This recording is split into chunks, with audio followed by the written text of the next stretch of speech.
좋은 거 아니겠습니까? 여러분 혹시 정말 내가 사랑하는 사람이 나를 떠나 어디론가 멀리 가버린다면 여러분의 마음이 어떨 것 같습니까? 좋을 것 같나요? 슬프겠죠. 왠지 울적하고 서운하고 불안하지 않겠어요? 우리 아이들 엄마 아빠가 어느 날 갑자기 몰래 멀리 떠나버린다면 얼마나 불안하겠습니까? 얼마나 슬프겠어요? 우리 청년들도 사랑하는 그 연인이 이사를 멀리 가거나 타국으로 떠나버리면 가슴이 아려오겠죠. 우리 장년 성도님들도 마찬가지 아닙니까? 사랑하는 자녀를 군대에 보낼 때, 또 해외 유학을 보낼 때, 멀리 시집을 보낼 때, 장가를 보낼 때 그 눈물 짓던 그 애틋한 기억이 있지 않습니까? 그런데 여러분 한번 생각해 보십시오. 자그만치요 3년 동안 자기의 인생의 모든 것을 다 바쳐서 따랐던 스승이자 구원자이신 예수님이요 눈앞에서 떠나신다면 제자들의 마음은 어떠해야 정상일까요? 제자들의 마음은 어떠해야 마땅할까요? 기뻐해야 될까요? 아니면 슬퍼해야 될까요? 오늘 우리가 나누는 사도신경 7번째 고백은 바로 이 장엄하고도 신비스러운 사건이에요. 하늘에 오르사 전능하신 하나님 우편에 앉아 계시다가 예수님은 부활하신 후 40일 동안 이 땅에 머물며 제자들에게 하나님 나라의 일을 가르치셨죠. 그리고 40일째 되던 날 제자들이 여러분 보는 앞에서 구름을 타고 하늘로 올라가셨어요. 즉 승천하셨다 이 말이에요. 그런데 여기서 아주 기가 막힌 의문이 하나 생기더라 이 말이에요. 한번 생각을 해보세요. 예수님 분명히 여러분 제자들 눈앞에서 사라지신 거예요. 명백한 이별 아닙니까? 명백한 작별 아니에요? 그렇다면 상식적으로 제자들은 엉엉 울면서 절망하고 낙심해야 맞아요. 적어도 슬퍼해야 하는 표정을 지어야 되는 거 아나요? 그게 인간적이죠. 그렇잖아요. 이제 우리는 어떻게 살라고 우리를 두고 혼자 하늘로 가십니까? 로마 군인들이 우리를 잡으러 오면 어떻게 합니까? 하면서 예수님 옷자락이라도 붙잡아야죠. 통곡해야죠. 그게 정상적이고 그게 인간적이죠. 그런데 여러분 마가복음과 누가복음 마지막 장을 읽어보니까 우리의 상식을 완전히 깨트리더라 합니다. 뭐라고 그래요? 깨트리더라니까요. 누가복음 24장 52절과 53절은 이렇게 기록하고 있어요. 잘 들어보세요. 그들이 그에게 경배하고 큰 기쁨으로, 그가 누구냐면 예수님이거든요. 지금 하늘로 올라가신 그 예수님에게 경배하고 큰 기쁨으로 예루살렘에 돌아가 늘 성전에서 하나님을 찬송하니라. 큰 기쁨으로. 이해가 돼요? 여러분 이게 이해가 되십니까? 지금 스승이 떠난 거예요. 나를 구해준 보호자가 눈앞에서 사라졌다고요. 정말 사랑했고요. 모든 걸 다 버리고요. 따랐던 예수님이 눈앞에서 사라졌어요. 그런데 그들이 슬퍼하기는커녕 뭐 했다고요? 큰 기쁨으로 예루살렘에 돌아가 하나님을 목청껏 여러분 찬송했다라는 거예요. 인간적으로 어떻게 이럴 수 있습니까? 제자들은 감정도 없는 로봇입니까? 아니죠. 그들은 여러분 예수님이 하늘로 올라가시는 그 순간 단순히 이별을 본 것이 아니에요. 그럼 도대체 뭘 보았을까요? 제자들은 눈앞에서 벌어지는 그 승천의 현장을 통해서 예수님이 이 땅을 버리고 도망치신 것이 아니라 온 우주의 왕으로 공식적으로 취임하시는 우주적 취임식을 여러분 두 눈으로 목격한 거예요. 그럼 만약 예수님이 승천하지 아니하시고 이 땅에서 육신으로만 머물러 계셨다면 그분은 공간의 제한을 받는 분에 불과했을 거예요. 그렇지 않겠습니까? 쉽게 말해서 예루살렘에 계시면 서울에 있는 우리를 보실 수 없다 이 말이에요. 하지만 예수님은 하늘 보좌로 올라가셨죠. 우리를 떠나 멀리 가버리신 것이 아니에요. 온 우주를 다스리시는 지휘 통제탑 위로 올라가신 거예요. 그래서 오늘 저와 여러분의 삶을 가장 안전하게 지키시는 왕이 되신 것입니다. 오늘 우리는 부활로 이 승천하신 신비와 하나님 우편에 앉아 계신다는 이 장엄한 고백의 의미를 좀 살펴보기를 원해요. 과연 그분이 앉아 계신 하나님의 우편은 도대체 어떤 자리인지, 그분의 보좌 위에서 지금 나를 위해 그분은 도대체 무엇을 하고 계시는지, 그리고 그 왕의 다스림이 오늘 내 삶을 어떻게 바꾸어 놓는지 말씀을 함께 살펴보기를 원한다 이 말이에요. 이 시간을 통해서 큰 은혜가 우리의 심령 가운데, 우리의 삶 가운데 부어지는 은혜가 있기를 주님의 이름으로 축복합니다. 여러분, 3년을 함께 먹고 자며 정들었던 스승이 하늘을 떠나시는데 제자들은 울기는커녕 기쁨으로 맘새를 부르며 찬송했어요. 세상의 신선으로 보면 정말 말도 안 되는 희한한 광경이죠. 그런데 사도 바울은요, 이 놀라운 현장의 비밀을 깨닫고 에베소 교회 성도들 향해서 이렇게 선포한 거예요. 오늘 본문 20절과 21절을 한번 보십시오. 같이 읽어봅니다. 시작. 그의 능력이 그리스도 안에서 역사하사 죽은 자들 가운데서 다시 살리시고 하늘에서 자기의 오른편에 앉히사 모든 통치와 권세와 능력과 주권과 이 세상뿐 아니라 오는 세상에 일컫는 모든 이름 위에 뛰어나게 하시고. 여러분, 여기서 사도 바울이 밝혀낸 승천의 첫 번째 진리는 바로 이거예요. 다시 말해서 예수님의 승천은 우리 곁을 떠나 저 먼 우주로 날아가 버리신 공간적 이별이 아니라 이 땅이라는 좁은 울타리를 넘어 온 우주와 만물을 다스리시는 영광스러운 통치의 확장이라는 거예요. 뭐라고요? 통치의 확장이요. 모든 통치와 권세와 능력과 주권과 이 세상뿐 아니라 오는 세상에 일컫는 모든 이름 위에 뛰어나게 하시고, 신학에서는요, 예수님이 인간의 몸을 입고 이 땅에 오신 것을 비하라고 이야기해요. 즉 하나님이신 그분이 피조물의 이치로 스스로 낮아진 사건이라고 부릅니다. 완전한 하나님이신 예수님이 우리를 구원하기 위해서 완전한 인간의 몸을 입으셨어요. 그러면 인간의 몸을 입으셨다라는 것은 여러분 무엇을 의미하겠어요? 바로 시공간의 제한을 받으신다라는 의미인 거예요. 생각해 보십시오. 예수님이 이 땅에 계실 때 예수님이 갈릴리 바닷가에서 배를 타고 설교를 하시면 같은 시각 예루살렘 성전에는 계실 수 있습니까? 있어요? 반응이요. 없잖아요. 없죠? 없어요. 또 예수님이 마르다와 마리아 집에서 맛있게 식사를 하고 계시면 그때 여러분 저 멀리 사마리아나 이방 땅에 있는 사람들과 함께 계실 수 있습니까? 없어요. 없어요. 그러면 한번 생각해 보십시오. 만약 예수님이 승천하지 아니하셨다? 2000년이 지난 지금까지 인간의 몸을 입고 이 땅에 예루살렘에서 살고 계신다? 그러면 도대체 어떤 일이 벌어질까요? 어떤 일이 벌어질 것 같습니까? 아마 많은 사람들이 예수님을 부르고 예루살렘으로 달려가지 않겠어요? 아마 여러분들도 마찬가지 아닐까요? 모두 비행기표 구하느라고 아마 정신이 없을 거예요. 난리가 났을걸요? 저와 여러분뿐만이 아니죠. 전 세계 모든 사람들이 그러하겠죠. 저와 여러분은요, 어쩌면, 솔직히 죄송한데 비행기표 못 구할걸요? 이미 매진이에요. 이미 살 수가 없어요. 프리미엄이 붙어서 돈 없으면 살 수도 없다고요. 돈이 있어도요, 목사님, 제가 이번에 예수님 한번 만나 뵈려고 몇십억을 썼는데 예루살렘 가는데 몇십억 써서 비행기표를 간신히 하나 구했는데 대기 변호표가 1억 번째랍니다. 한 50년 기다려야 제 순서가 올까 말까 할 것 같네요. 어린아이들은요, 키가 작아서 예수님 얼굴도 못 볼 테고요, 병들어 누워 계신 분들은 비행기를 탈 수 없으니 평생 예수님 옷자락 한번 못 만져보고요, 돌아가셔야 될지도 몰라요. 예수님은 이 거룩한 한계를 잘 알고 계신 거예요.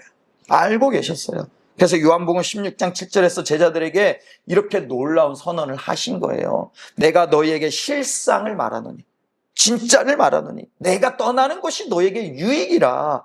내가 떠나지 아니하면 보혜사가 너희에게로 오시지 아니할 것이요, 가면 내가 그를 너희에게 보내리니. 여러분, 이 말씀이 이해가 되십니까? 예수님이 우리 눈앞에서 육체로 떠나시는 것이 오히려 우리에게 엄청난 축복이자 유익이라는 거예요. 왜요? 왜 그렇습니까? 승천을 통해 육신의 한계를 벗어나셔야만 온 우주에 당신의 영이신 성령을 부어주셔서 세상 모든 사람의 심령 속에 동시에 찾아오실 수 있기 때문입니다. 수련회 할 때 아이들에게 물어보니까 예수님이 어디 계시니? 그랬더니 자기 마음에 계신대요. 자기 마음에. 정말 정답은 기가 막히게 알고 있더라고요. 예수님이, 성령님이 자기 마음에 있대요. 와, 그거 어떻게 알았니? 그랬더니 배웠대요. 배웠으면 배운 대로 살아야죠. 예, 정말 기가 막히게 알더라고요. 커다란 아파트나 대형 공사장을 가보면 땅바닥에서 땀 흘리며 일하시는 작업하시는 분들이 계시죠. 작업자분들이 계셔요. 바닥에 있는 사람은요, 자기 바로 앞에 놓인 흙더미나 벽돌밖에 사실 보지 못합니다. 바로 뒤에서 뭐가 오는지, 위에서 뭐가 떨어지는지 알 길이 없어요. 그런데 저 높이 까마득하게 서 있는 여러분 타워 크레인 조정석이나 G 통제탑에 올라간 사람은요, 공사장 전체가 한눈에 다 들어와요. 어디가 위험한지, 어디로 길을 터주어야 되는지 한눈으로 내려다보면서 아래에 있는 작업자들에게 무전기로 정확하게 지시를 내리고 안전하게 지켜준다고요. 예수님의 승천이 바로 이와 같은 거예요. 저와 여러분들을 더 안전하게 지켜주기 위해서, 여러분들의 인생의 길을 터주기 위해서 예수님이 하늘로 올라가셨다라는 것은 우리를 버려두고 어디로 도망치셨다라는 게 아니에요. 그런 뜻이 아닙니다. 고단하고 위험천만한 이 세상에서 수고하고 무거운 짐진 자로 살아가는 우리를 가장 완벽하게 지켜볼 수 있는 우주 최고의 컨트롤 타워인 G 통제탑, 즉 하나님의 보좌 위로 올라가셨다라는 뜻인 거예요. 그분이 가장 높은 보좌 위에 계시기에 이제는 여러분 예루살렘뿐만 아니라 오늘 이 자리에 있는 우리의 기도 소리도 들으시고요, 병원 침상에 외롭게 누워 계신 분의 신음 소리도 들으시고요, 남몰래 흘리는 가장의 눈물도 보시고요, 저 아프리카 오지에서 땀 흘리시는 선교사님의 기도도 동시에 들으시고 응답하시는 거예요. 믿습니까? 그러니 여러분 염려하지 마세요. 걱정하지 마세요. 기도하세요. 하나님께서 여러분의 모든 아픔과 고통을 다 듣고 여러분의 길을 터주시기 위해서 승천하신 거라고요. 어느 시골 마을에요, 시력을 잃어 앞을 보지 못한 어린 소년과 할머니가 살고 있었어요. 어느 날 할머니가 집을 비우며 소년에게 이야기했어요. 예, 할머니가 시장에 다녀올 테니 마루에 가만히 앉아 있어라. 무서워하지 말고 걱정하지 말고. 시간이 지나자 바람이 불기 시작했어요. 문 창호지가 덜컹덜컹거리는 소리를 내기 시작했어요. 소년은 덜컥 겁이 났죠. 앞이 보이지 않으니까 세상이 홀로 남겨진 것 같고 누군가가 자기를 덮칠 것 같고 얼마나 무서웠겠어요. 벌벌벌 떨고 있어요. 그때 담장 밖에서 할머니의 목소리가 들려오는 거예요. 얘야, 할머니 여기 있다. 얘 할머니 여기 있다. 그때 이 소년의 마음이 여러분 어떻겠어요? 할머니의 목소리를 듣는 순간 더 이상 여러분 떨 필요가 없는 거예요. 무서울 필요가 없는 거예요. 왜요? 눈에 보이지 않지만 할머니가 자기 곁에 와 계시다라는 것을 알고 확신하기 때문이죠. 마찬가지예요. 사랑하는 성도 여러분, 우리 눈에는 승천하신 예수님이 보이지 않죠. 하지만 그분은 멀리 계신 분이 아니에요. 영으로 성령으로 오늘 저와 여러분의 삶 한복판에 우리 심령 바로 곁에 가장 가까이 찾아와 계심을 잊지 마시길 바랍니다. 이처럼 승천은요, 공간의 이별이 아니에요. 온 세상을 품으시는 사랑과 통치의 영광스러운 확장에 저와 여러분을 더 세밀히 살펴주시려고, 저와 여러분을 더 세밀히 보호해 주시려고요. 제자들은 바로 이 비밀을 눈으로 똑똑히 보았어요. 그러기에 스승과 작별 앞에서도 슬퍼하지 않고 만세를 부르며 예루살렘으로 돌아가 큰 목소리로 찬양했던 거예요. 그렇다면 이제 여기서 두 번째 질문이 자연스럽게 떠올라요. 뭐냐면, 목사님, 그러면 예수님이 올라가신 그 하늘 보자, 그분이 앉으신 하나님 우편은 도대체 어떤 자리입니까? 라는 거예요. 도대체 그 자리는 무슨 자리입니까? 그럼 그 자리는 어떤 자리일까요? 오늘 우리가 읽은 본문 20절 끝부분을 한번 눈으로 한번 보십시오. 사도 바울은 하나님께서 예수님을 살아나게 하시고 이렇게 조치하셨다고 말씀하셔요. 어떻게요? 하늘에서 자기의 오른편에 앉히사. 사도신경은 이 위대한 구절을 그대로 받아서 고백한 거예요. 하나님 우편에 앉아 계시다가. 하나님 우편에 앉아 계시다가. 그런데 여기서 많은 사람들이 소박한 오해를 하죠. 아, 하나님 아버지가 커다란 황금 의자에 앉아 계시고 그 바로 오른쪽 의자에 오른쪽에 의자를 하나 더 가져다 놓아서 거기에 예수님이 얌전하게 앉아 계신가 보다. 맞습니까? 아니에요, 여러분. 여러분, 하나님은 어떤 분이십니까? 하나님이 어떤 분이실까요? 하나님이 육체를 가지신 분이십니까? 아니죠. 영이시잖아요. 하나님은 영이시니 예배하는 자가 영과 진리로 예배할지니라. 하나님이 영이시잖아요. 그러면 영이신 하나님께 오른쪽이나 왼쪽이란 이 물리적 장소가 여러분 존재할 수 있습니까? 의미가 없어요. 당연히 없는 거예요. 그렇다면 성경이 말하는, 그리고 사도신경이 고백하는 하나님의 우편은 도대체 무슨 뜻일까요? 사실 이에 대해 성경 전체를 간통하는 중요한 신학적 원리가 있어요. 성경에서 우편이라는 단어는 공간적 위치를 뜻하는 말이 아닙니다. 우편은 하나님의 최고의 권능, 절대적인 주권, 완벽한 통치를 상징하는 메타포, 즉 비유라고요. 시편 110편 1절을 보면 승천과 우편의 비밀을 푸는 가장 결정적인 열쇠가 나오는데 이렇게 말씀하고 있어요. 여호와께서 내 주에게 말씀하시기를 내가 내 원수들로 내 발판이 되게 하기까지 너는 내 오른쪽에 앉아 있으라 하셨도다. 내 오른쪽에. 누가요? 여호와 하나님께서요. 고대 근동 사상이나 유대인들의 문헌에서 왕이 누군가를 자신의 오른쪽에 앉혔다? 우편에 앉혔다? 이것은요 엄청난 사건이에요. 그것은 단순히 내 옆에 가만히 앉아 있으라 라는 친분의 표시가 여러분 아닌 거예요. 이 사람은 나의 모든 권한과 권력을 100% 똑같이 행사하는 나의 대리인이자 내 분신이다라고 온 천하에 여러분 공포하는 공식적인 법정 선언인 거예요. 그러니까 예수님이 하나님 우편에 앉으셨다. 이 말은 십자가에서 온 인류의 죄를 다 사하시고 부활하신 예수님이 온 우주의 창조자이자 통치자이신 하나님의 모든 권한을 받아 다스리시는 우주적 왕으로 취임했다라는 뜻을 갖는 거예요. 그래서 사도 바울은 에베소서 1장 21절에서 그 권세의 크기를 이렇게 이야기하고 있어요. 21절을 다시 한번 볼래요?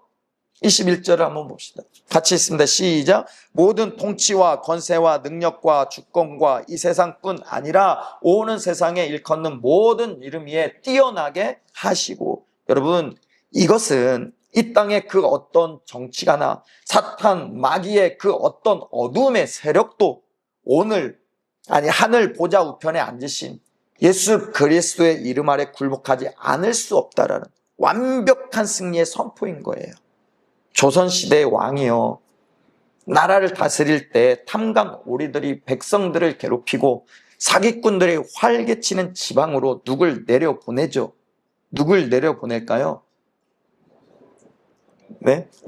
네, 암행어사. 야, 코너학습에 암행어사 역할을 하셨다던데 대본에 맞히셨어요. 암행어사, 감찰. 예, 암행어사죠, 암행어사. 그래서 탐관 오리 좀 잡아놔셨네요. 근데 여러분, 암행어사가 내려갈 때 멋진 비단 옷을 입고 내려갑니까? 아니죠. 일부러 우리 학생들 암행어사가 누군지 알죠? 학주에 암행어사 누군지 알지? 뭐 하는 사람인지 알죠? 그냥 안다고 해, 제발. 그냥 안다고 해, 그냥. 네, 알아. 그냥. 아무튼 있어요. 네. 처음에 막, 어디까지 간 거야? 뭐, 아무튼, 네, 옷. 비단 옷 입고 가지 않잖아요. 일부러 막 찌그러진 갓을 쓰고, 냄새 나고, 허름한 그 누더기 옷을 걸치고 내려가잖아요. 처음에는 그래서 마을 사람들이 나쁜 사또도 그를 보면서 막 이렇게 손가락질하고 비웃잖아요. 어디서 저런 개벽다리 같은 것이 굴러왔나 막 그러잖아요. 하면서 막 모욕을 주고 억울하게 매를 치기도 하잖아요. 사람은 외모를 봐요. 그냥 이거 어쩔 수 없어요. 우리 태환이가요, 수련회 기간 동안에 난 우리 태환이가 그렇게 외모를 보는지 몰랐습니다. 그 연세대 나왔다는 우리 전도사님, 목사님이 계셨는데 그 앞에 얼마나 우리 태환이 모습이 비굴해지던지.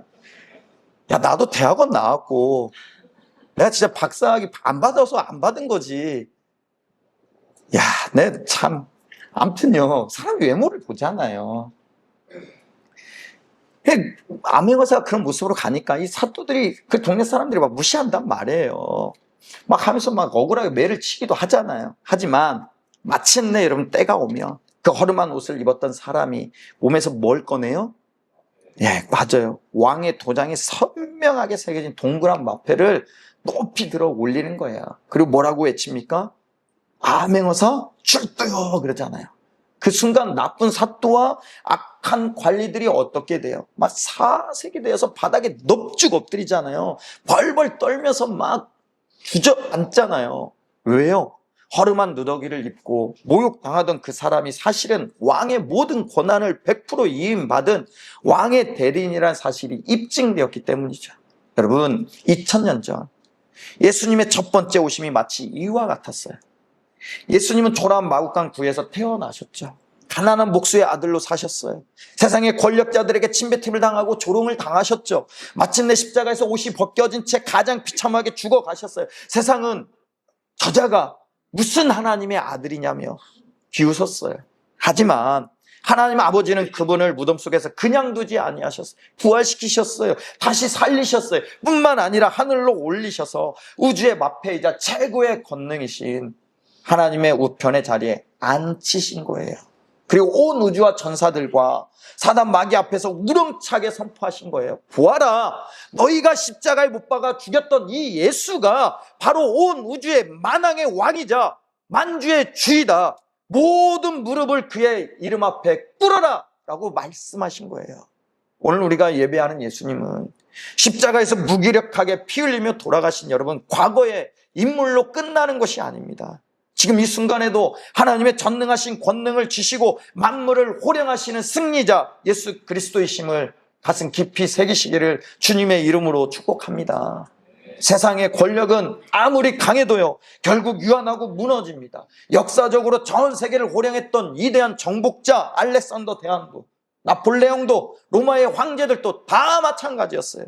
그들은 보좌에 앉아 온 세상을 호령했지만 결국 죽음이라는 권력 앞에 무릎을 꿇었고 그들의 제국은 한 줌의 먼지처럼 사라져버렸어요.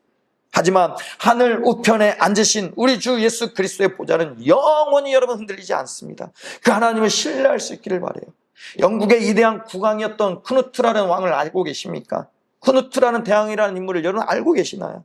그는 영국과 노르웨이, 덴마크를 모두 통치하며 막강한 권력을 누렸던 사람입니다. 이런 힘을 가지자 주변의 많은 신하들이 그에게 아첨하기 시작했어요.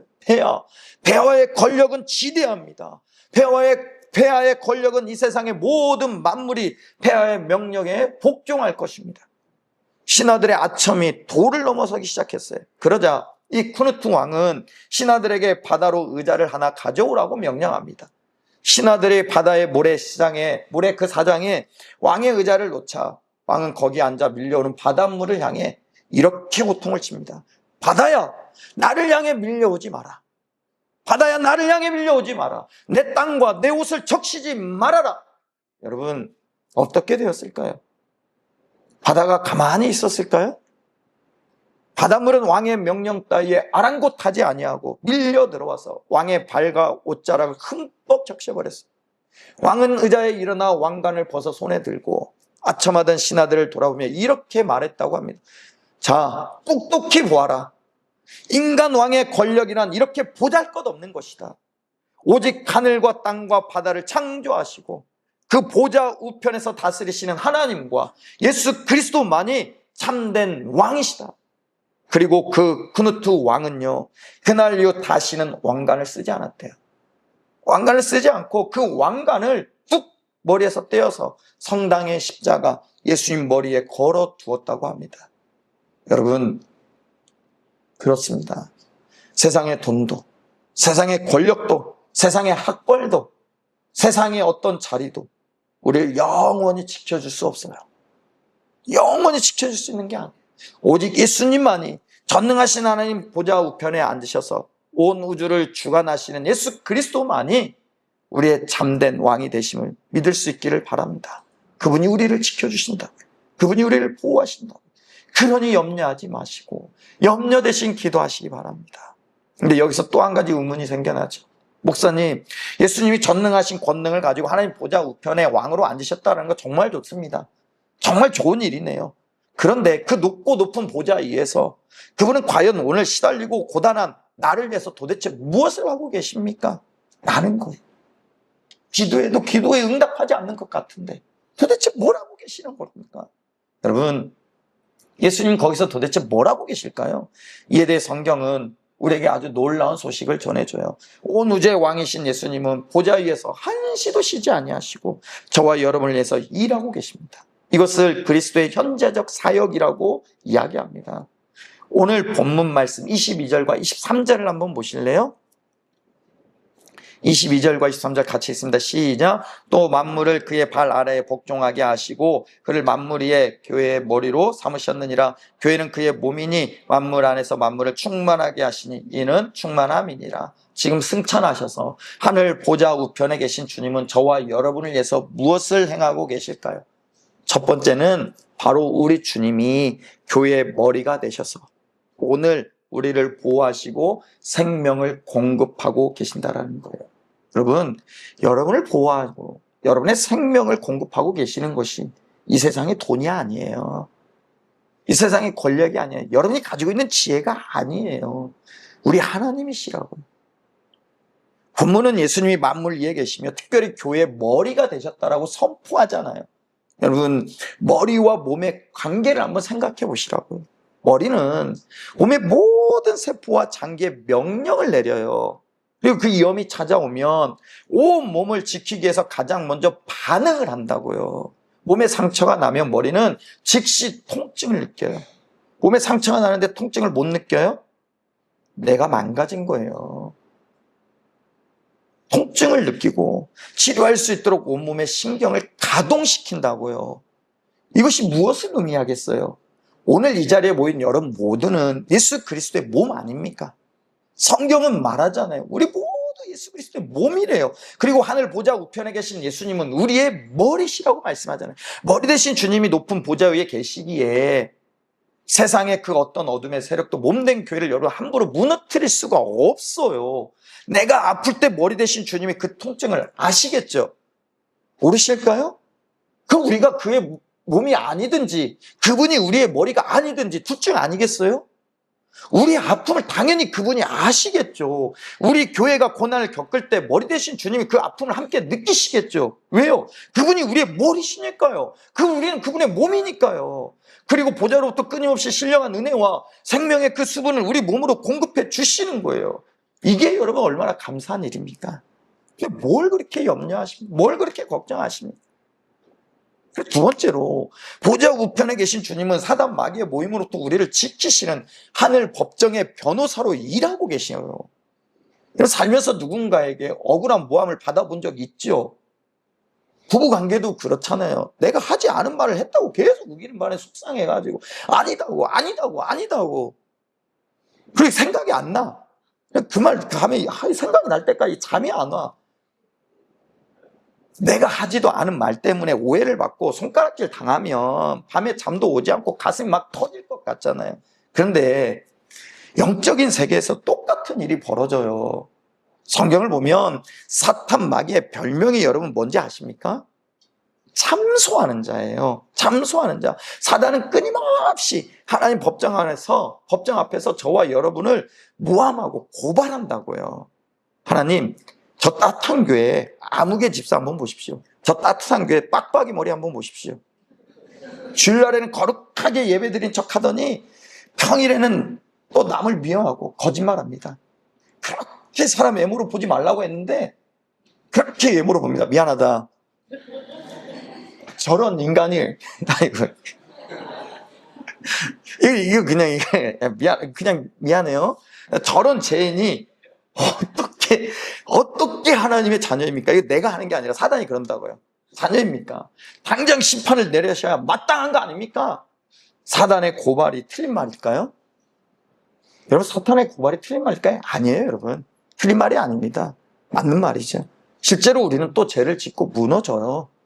그때 마귀가 우리의 죄를 들추어내면서 너는 끝났어. 너는 이제 자격 없어. 하고 정죄할 때 우린 고개가 들 수 없잖아요.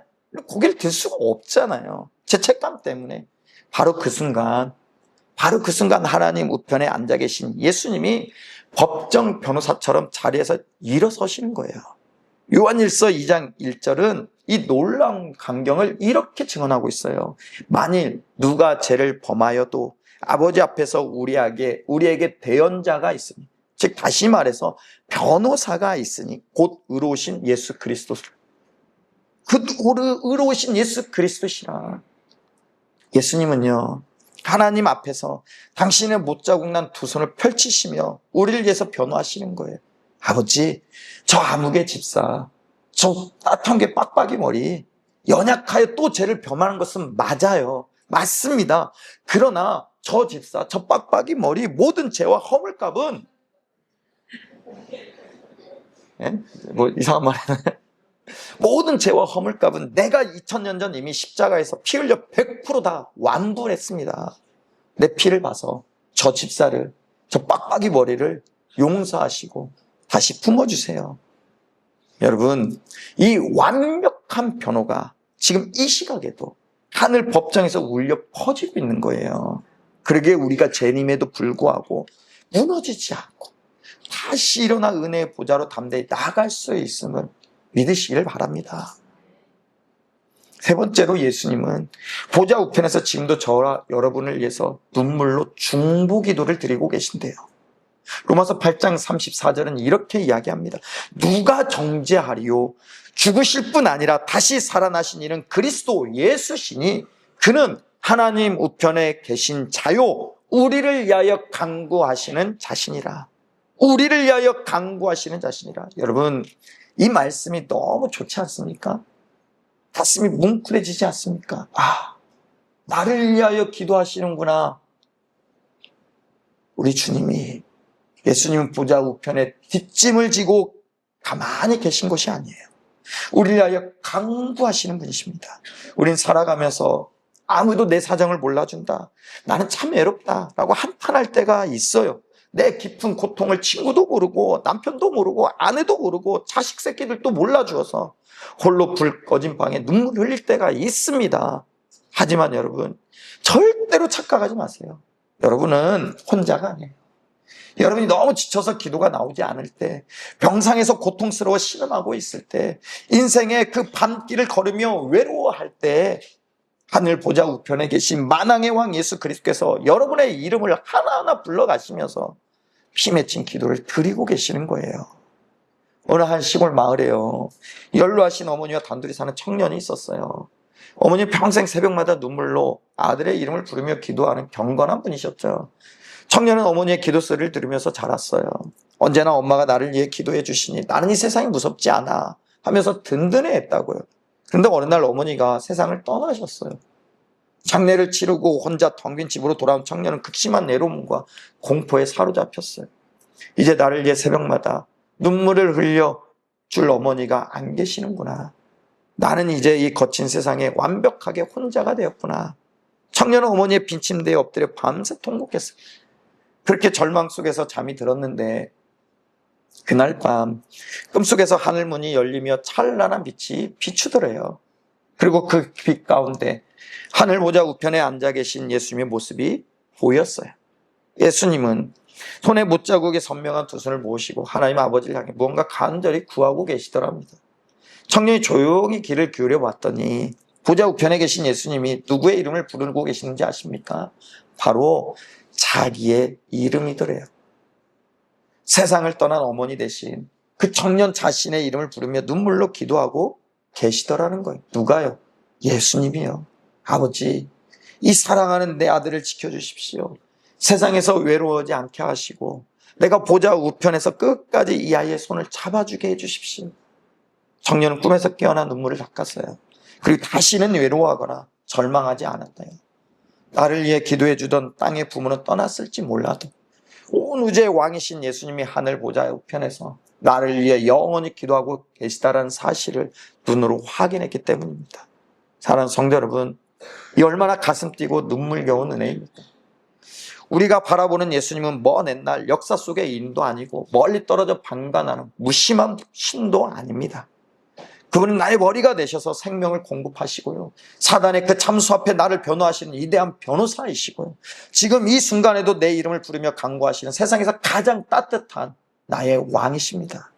온 우주의 왕이 보좌 우편에서 나를 변호하시고 나를 위해 기도하고 계시는데 무엇 두려워하겠습니까?